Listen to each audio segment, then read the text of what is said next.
Doctor محمد خانی کہتے ہیں کہ میں ایک دن اپنی گاڑی میں بیٹھا ہوا تھا کہ ایک 16 سالہ نوجوان آیا اور کہا، کیا میں آپ کی گاڑی کا سامنے والا شیشہ صاف کر لوں؟ جی۔ اس نے گاڑی کو انتہائی نفاست سے صاف کیا تو میں نے اسے اجرت کے طور $20 دیے۔ اس نے تعجب سے میری طرف دیکھا اور سوال کیا کہ کیا آپ امریکہ سے لوٹے ہیں؟ جی۔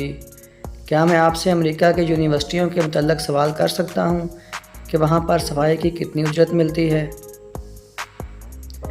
وہ انتہائی درجے کا مؤدب تھا۔ میرا اضطراب بڑھا کہ میں اسے اپنی طرف بلاؤں تاکہ اس سے بات کر سکوں۔ سو میں نے اس سے سوال کیا، آپ کی عمر کتنی ہے؟ 16 سال۔ ثانیہ متوسطہ میں پڑھتے ہیں؟ نہیں، بلکہ میں تو 7 سال اعدادیہ مکمل کر چکا ہوں۔ یہ کیسے ممکن ہوا؟ اس لیے کہ ہر امتحان میں میری عمدہ کارکردگی اور اچھے نمبر لینے کی وجہ سے مجھے اگلی کلاسز میں بٹھا دیا گیا ہے۔ پھر تم یہاں کیوں کام کرتے ہو؟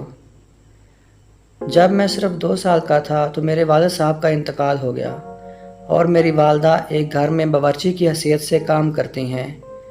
میں اور میری بہن باہر کام کرتے ہیں۔ میں نے امریکی یونیورسٹیوں کے بارے میں سنا ہے کہ وہ عمدہ کارکردگی کے حامل طلباء کو اسکالرشپس دیتی ہیں تاکہ وہ اپنی تعلیمی دورانیے کو جاری رکھ سکیں۔ کیا امریکہ میں تمہارا کوئی ہے جو تمہاری مدد کر سکے؟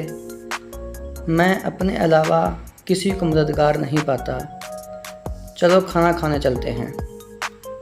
اس شرط پر آپ کے ساتھ کھانا کھانے کے لیے چلوں گا کہ میں آپ کی گاڑی کے پچھلے شیشے بھی صاف کروں گا۔ میں نے حامی بھر لی۔ ریسٹورنٹ میں پہنچ کر اس نے خود کھانا کھانے کی بجائے اپنا کھانا اپنی والدہ اور بہن کے لیے پیک کرنے کو کہا۔ میں نے نوٹ کیا کہ اسے انگریزی زبان میں انتہائی بہترین صلاحیت حاصل ہے، بلکہ مختلف کاموں میں ایکسپیرئنس کی وجہ سے وہ ایک پالش شدہ نوجوان ہے۔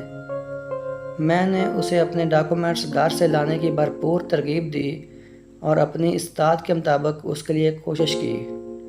6 مہینے کے بعد اس کو ویزا مل گیا اور 2 دن کے بعد وہ مجھے ملا اور کہا، باخدا مارے خوشی کے آنسو ہمارے تھمتے نہ تھے۔ 2 سال کے بعد یونیورسٹی والوں نے اس کا نام نیو یارک ٹائمز میں جدید ٹیکنالوجی کے کام ترین ماہر کی حیثیت سے نشر کیا۔ میں اور میری فیملی اسے اپنے لیے باعث سعادت سمجھتے ہیں۔ میری اہلیہ نے اس کی والدہ اور بہن کے لیے اس کے علم میں لائے بغیر ٹکٹ خرید لیے۔ نوجوان اپنی والدہ اور بہن کو امریکہ میں اپنے سامنے پا کر رونے کے سوا اپنے منہ سے ایک لفظ نہ نکال سکا۔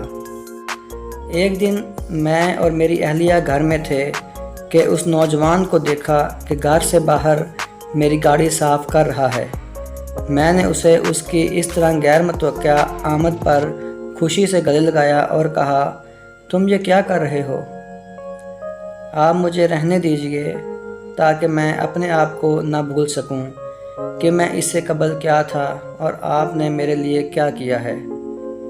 اس نوجوان فلسطینی کا نام فرید عبدالعالی ہے، جو کہ ہارورڈ یونیورسٹی کے بہترین اور مشہور ترین اساتذہ میں سے ایک ہے۔